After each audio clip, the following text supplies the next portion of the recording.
In this episode, we're going to take a look at a draft proposal that's up for a vote now, having to do with a collaboration between Splinterlands and a game I covered last year called Immortal Creed. I covered it through beta and when it went live in December and early this year. It's been a while since I took a look at it, so if this sounds interesting to you, please stand by.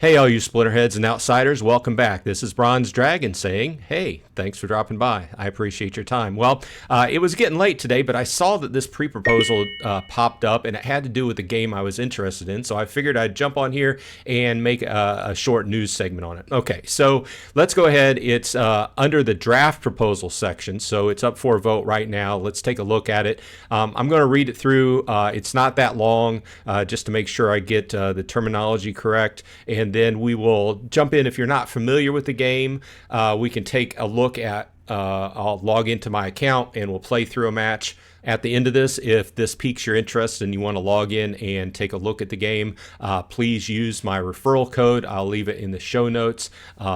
As always, thanks. Okay, so let's take a look at this. This is titled Splinterlands Immortal Creed Collaboration. The Immortal Creed team would like to propose a collaboration with Splinterlands. This collaboration would allow the Splinterlands players to purchase Immortal Creed First Edition Origins card packs with the Splinterlands native DEC token.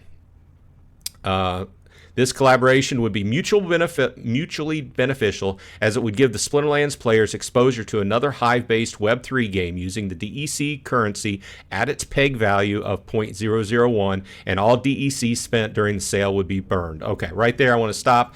I think this is good. Anything that says, hey, we're going to give something for DEC and the DEC gets burnt is going to be good to bring DEC back to peg, or it's going to help it. It can't hurt it, right? The sale would consist of 1,000 Origin packs purchasable in DEC at peg value for a period of 2 weeks. So the sale will only be on for 2 weeks. Origins packs sell for $2 each, which would be 2,000 DEC. The total DEC value of this collaboration will be 1,000 times 2,000, which is 2 million DEC to be burnt. Not a huge amount in the big picture of things, but any DEC burnt is better than none, right?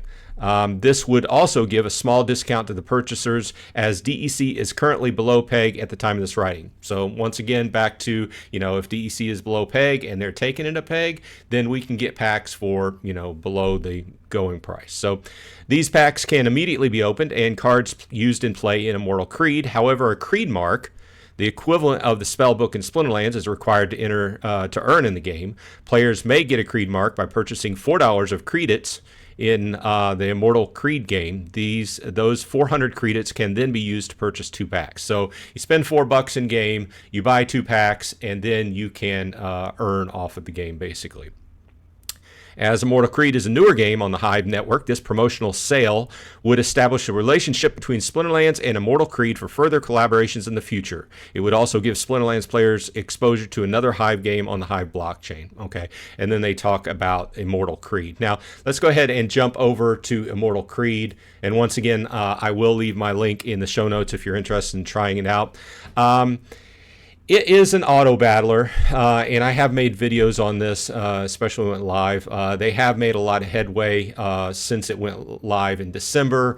They've, you can go in. They now have a store where you can go to the card market. It is an external one where you can go over there and buy cards. That wasn't available for the first few months the game was live, but that makes things a lot easier. Everything's directly linked off their website, but it really is a game that is, in many ways, much more straightforward than Splinterlands. Okay, I had a good time playing it, but I've, through the process of keeping this channel going, there's a lot of games I cover, so it kind of, I don't want to say fell by the wayside, but I just only have so much time in my day, so I haven't really played it that much. So we can jump into inventory and first of all take a look at the Immortals, which are very much in many ways like summoners in Splinterlands, meaning that you have to pick out one to use per match depending upon what the situation is, and they all give pluses and pluses and or minuses to certain situations. You have equipment, and these are basically you have a variety of weapons, and you have a variety of jewelry and shields, basically, and they fall into melee, magic, and range, that kind of situation. And basically, you buy packs, level up your cards to use them at different levels. And I've covered this all in previous videos, and this isn't meant to be an in-depth. I just wanted to give you a look at it if you're not familiar with the game. Okay, so let's jump in and take a look at a match. Let's play a ranked match. I'm still in silver. I haven't played in a long time, so I've sunk down.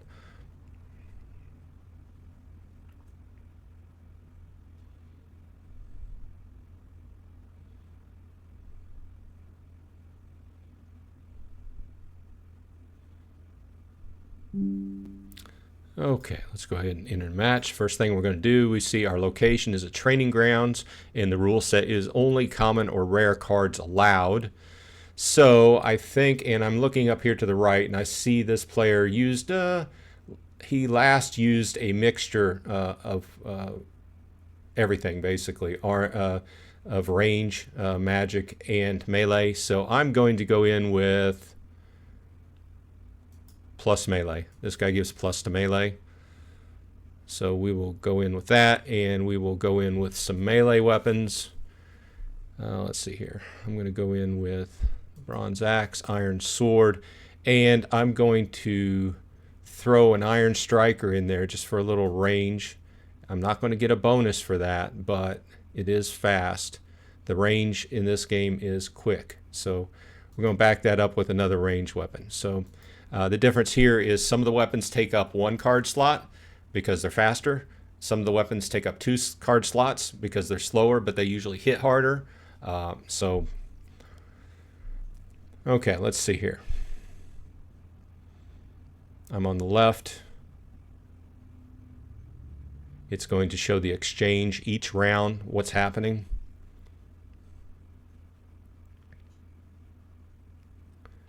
I hit him hard that time. That's what I like that crossbow for. It hits hard and it's pretty quick. So even if I'm using plus melee, I usually throw that in there. Ooh, that's big. He missed.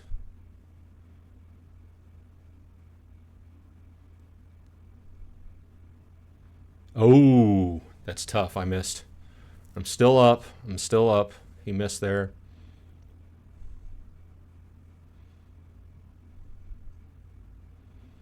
So I've done other videos on this, and like I said, this isn't meant to be really in-depth, but as you go up in levels, you graduate, get more hit points. So you really need, when you go from one level to another, you really need to rank up your cards. There's really no way of getting away with under-leveled cards in this game.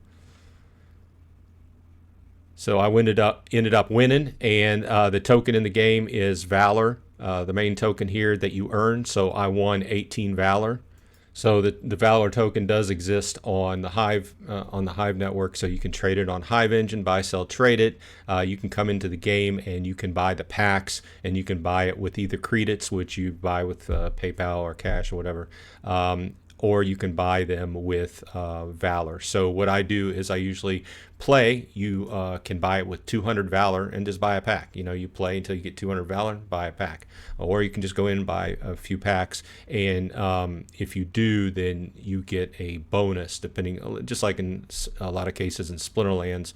You can come in here and you can buy your credits, which you need to buy $4 to start off with. But if you go in pay here, you can see that purchase at least 25 packs with credits and you get a 5% pack bonus. So they've changed this around a little bit. I think they're trying to work with see what works best.